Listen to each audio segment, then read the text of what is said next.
बिस्मिल्लाहिर्रहमानिर्रहीम। अस्सलाम वालेकुम। Lecture number 37 subject statistic class first year, page number बेटा 214। क्वेश्चन नंबर 22 है, what is simple aggregative price index. कि सिंपल एग्रीगेटिव प्राइस इंडेक्स क्या होता है। Percentage ratio between the sum of current year price and sum of base year price is called simple aggregative index. Percentage ratio, percentage का मतलब है बेटा 100। Ratio के लिए हम डिवाइड का साइन यूज़ करते हैं। बिटवीन दो वैल्यूज़ को अगर डिवाइड करें तो बिटवीन का वर्ड यूज़ करते हैं। The sum of current year price, कि हमने जो करंट ईयर प्राइस है उसको सम करना है, and sum of base year price, और बेस ईयर प्राइस पे हमने डिवाइड कर देना है, is called simple aggregative index. उसे हम क्या कहते हैं, सिंपल एग्रीगेटिव इंडेक्स कहते हैं। बेटा क्या करना है कि जो हमारे पास गिवन ईयर या करंट ईयर की प्राइस है उसको सम करके बेस ईयर के प्राइस पे डिवाइड करना और मल्टीप्लाई 100 कर देना, तो हमारे पास क्या निकल आएगा, सिंपल एग्रीगेटिव प्राइस इंडेक्स निकल आएगा। इट इज़ गिवन बाय, ये हमारे पास गिवन होता है, P not N is equal to sum of given year price divide by sum of base year price multiplied by 100। तो P not N is equal to किसके equal आ गया, sum की वजह से समेशन का sign, given year price, price की वजह से पी आ गया, गिवन ईयर जिसे हम करंट ईयर भी कहते हैं तो साथ एन आ जाएगा, divided by sum of base year price, sum की वजह से बेटा समेशन का साइन, प्राइस की वजह से पी आ जाएगा, बेस है तो नॉट आ जाएगा साथ पी के, मल्टीप्लाइड बाई 100, तो ये फार्मूला बन जाएगा। Where summation P N is equal to sum of current year price, के समेशन पी एन को हम क्या कहते हैं बेटा, ये sum of current year price या गिवन ईयर प्राइस होती है, और summation P not is equal to sum of base year price, और समेशन पी नॉट को हम क्या कहते हैं, ये बेटा हमारे पास बेस ईयर प्राइस है। उसके बाद नेक्स्ट क्वेश्चन है, question number 23, defined simple average of relative index number, के simple average of relative index number को डिफाइन करें। Index number obtain, index number जो हमें हासिल होता है बाय डिवाइडिंग, डिवाइड करने से, the sum of price relative, के सम ऑफ प्राइस रिलेटिव को डिवाइड करने से बाय देयर नंबर, और उनकी तादाद पे are called simple average of relative index. अब बेटा एवरेज ऑफ रिलेटिव इंडेक्स क्या है, कि जो हमारे पास सम ऑफ रिलेटिव होता है उसको डिवाइड कर देना है किस पे, number of, bye their number, उनकी तादाद पे डिवाइड कर देना है, तो हमारे पास क्या निकल आएगा, simple average of relative index number. Simple average of relative index number is equal to P not N is equal to sum of price relative divide by number of price relative, के price, sum of price relative को divide कर देना है किस पे, number of price relative, के price relative की तादाद पे डिवाइड कर देना है। तो बेटा फार्मूला क्या बनेगा, P not N is equal to sum की वजह से समेशन का साइन, प्राइस रिलेटिव बेटा किसे कहते हैं, P N divide by P not multiplied by 100 को हम प्राइस रिलेटिव कहते हैं, P N divide by P not multiplied by 100 को हम प्राइस रिलेटिव कहते हैं। सम ऑफ प्राइस रिलेटिव है तो हमने सम डाल के ब्रैकेट डाल के प्राइस रिलेटिव की वैल्यू लिख दी, P N divide by P not multiplied by 100, और divided by number of price relative, कि जो प्राइस रिलेटिव की तादाद है उन पर डिवाइड कर देना, तो हमारे पास क्या निकल आएगा, simple average of relative index number निकल आएगा। उसके बाद नेक्स्ट क्वेश्चन है, question number 24, define weighted index number. कल हमने पढ़ा था बेटा अनवेटेड इंडेक्स नंबर, कि कोई भी एशिया को जब हम कैलकुलेशन में अहमियत नहीं देते या इंपॉर्टेंस को कैलकुलेट नहीं करते तो उसे हम क्या कहते हैं, इंडेक्स, अनवेटेड इंडेक्स नंबर। आज हमारे पास क्या है, define weighted index number, index number of a group of commodity, कि हमारे पास कोई एशिया का ग्रुप होता है in which the relative importance, के रिलेटिव इंपॉर्टेंस या weight of commodity is considered, कि हम उसका वेट या अहमियत को, किसी भी एशिया की, ग्रुप ऑफ एशिया की अहमियत को हम कैलकुलेट करते वक्त अहमियत को कंसीडर करते हैं इन द कैलकुलेशन में are called weighted index number, उससे हम क्या कहते हैं, वेटेड इंडेक्स नंबर कहते हैं। बेटा कोई भी ग्रुप ऑफ एशिया होगी, कमोडिटी जिसे हम एशिया कहते हैं, जो उसकी अहमियत होगी उस एशिया की, उसे हम कैलकुलेशन के दरमियान अगर कंसीडर करेंगे तो उसे हम क्या कहते हैं, वेटेड इंडेक्स नंबर। अगर हम कंसीडर कैलकुलेशन के दरमियान नहीं करेंगे तो उसे हम क्या कहते हैं, अनवेटेड इंडेक्स नंबर कहते हैं। Name the weighted index number. उसके बाद नेक्स्ट क्वेश्चन है कि वेटेड इंडेक्स नंबर के नेम बयान करें। वेटेड इंडेक्स नंबर की बेटा दो टाइप होती है, एक होती है वेटेड एग्रीगेटिव इंडेक्स नंबर, और एक होती है weighted average of relative index number.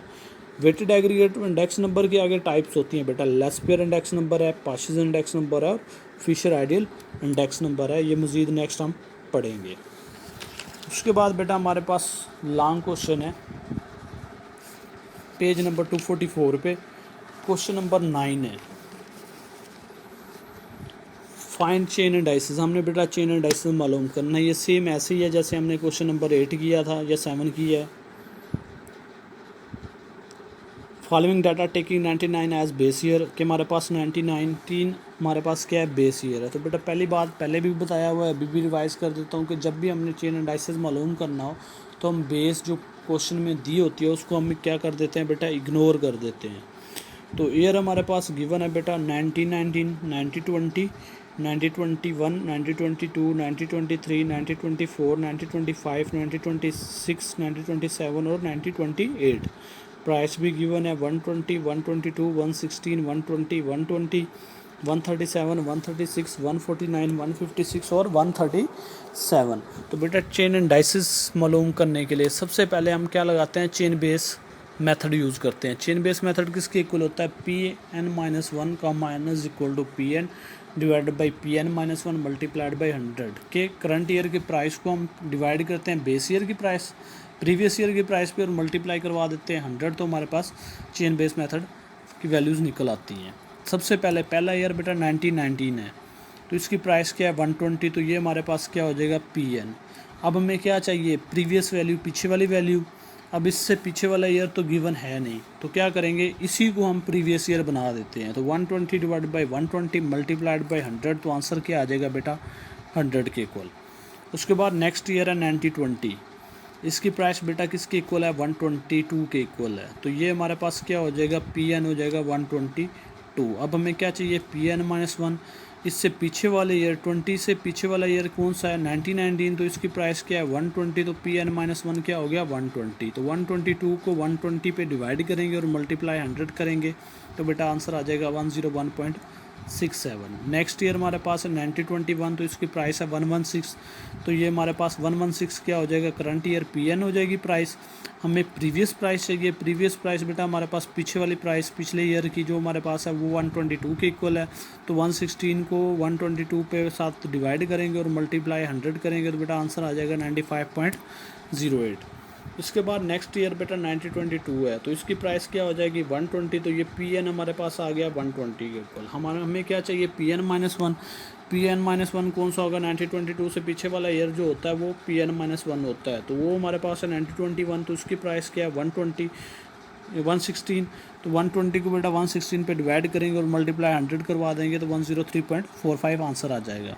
उसके बाद नेक्स्ट ईयर बेटा 1923 है, इसकी प्राइस क्या है 120, तो Pn क्या हो गया 120। अब प्रीवियस प्राइस चाहिए, प्रीवियस 1922 है, तो उसकी प्राइस क्या है बेटा 120, तो Pn-1 क्या हो जाएगा 120 मल्टीप्लाइड बाई 100, तो आंसर क्या आ जाएगा बेटा 100 के इक्वल।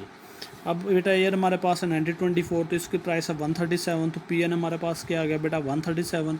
प्रीवियस ईयर कौन सा है वो 1923, तो उसकी प्राइस क्या है 120, तो बेटा 137 को 120 पे डिवाइड करेंगे और मल्टीप्लाई 100 करवा देंगे, 114.17 हमारे पास आंसर आ जाएगा। नेक्स्ट ईयर बेटा हमारे पास 1925 है, इसकी प्राइस 136 है, तो Pn हमारे पास क्या हो गया 136। प्रीवियस ईयर कौन सा है 1924, पीछे वाला, तो बेटा उसकी प्राइस क्या है 137। 136 को 137 पे डिवाइड करेंगे और मल्टीप्लाई 100 करवा देंगे, तो बेटा 99.27 आंसर आ जाएगा। उसके बाद नेक्स्ट ईयर बेटा 1926 है, इसकी प्राइस क्या है 149, तो Pn क्या हो जाएगा बेटा 149। प्रीवियस ईयर कौन सा है 1926 का 1925 है, इसकी प्राइस क्या है 136, तो ये क्या हो जाएगा बेटा Pn-1। तो 149 को 136 पे डिवाइड करेंगे और मल्टीप्लाई 100 करवाएंगे, तो 109.55 आंसर आ जाएगा। उसके बाद बेटा नेक्स्ट ईयर 1927 है, इसकी प्राइस क्या है 156, तो Pn हमारे पास क्या हो गया बेटा 156। 1927 से प्रीवियस ईयर कौन सा है 1926, इसकी प्राइस क्या है बेटा 149, तो 156 को 149 पे डिवाइड करेंगे और मल्टीप्लाई 100 करवाएंगे, तो 104.69 हमारे पास आंसर आ जाएगा।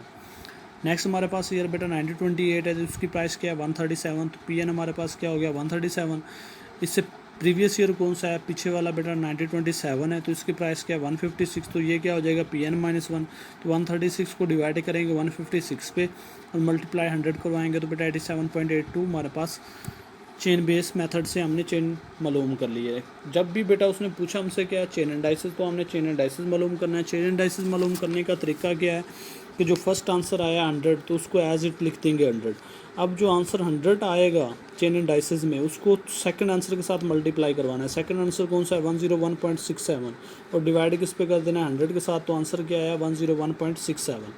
अब जो 101.67 आंसर निकला है, इसको बेटा फिर मल्टीप्लाई करवाना है किसके साथ 95.08 के साथ और 100 पे साथ डिवाइड करवा देना है, तो 96.66 आंसर आ जाएगा। अब ये जो आंसर 96.66 आया है इसको बेटा मल्टीप्लाई करवाना है 103.45 के साथ और डिवाइड कर देना है 100 के साथ, तो 99.99 आंसर आ जाएगा। अब जो 99.99 आंसर आया है इसको 100 के साथ मल्टीप्लाई करेंगे और 100 पे डिवाइड कर देंगे तो 99.99 आंसर आ जाएगा। अब 99.99 जो आंसर है इसको बेटा मल्टीप्लाई करना है 114.17 के साथ और डिवाइड कर देना 100 के साथ, तो जो आंसर आएगा हमारे पास 114.16 आएगा। इसको नेक्स्ट मल्टीप्लाई करवा देना 99.27 के साथ और 100 पे डिवाइड कर देना, तो आंसर आया 113.33। इसको नेक्स्ट मल्टीप्लाई करवा देना 109.55 के साथ और 100 पे डिवाइड कर देना बेटा 124.15 आंसर आएगा। इस आंसर को 124.15 को फिर मल्टीप्लाई करवा देना 104.69 के साथ और 100 पे डिवाइड करवा देना है बेटा 129.97 आएगा। अब ये जो 129.97 आंसर आया इसको मल्टीप्लाई दोबारा करवाना है बेटा 87.82 के साथ और 100 पे डिवाइड कर देना है तो 114.14। ये हमने बेटा चेन इंडाइसिस मालूम कर ले। ये तरीका होता है बेटा चेन इंडाइसिस मालूम करने का। ये लास्ट लेक्चर में भी बताया था, इस लेक्चर में भी रिवाइज़ करती है। ओके बेटा, अल्लाह हाफिज़।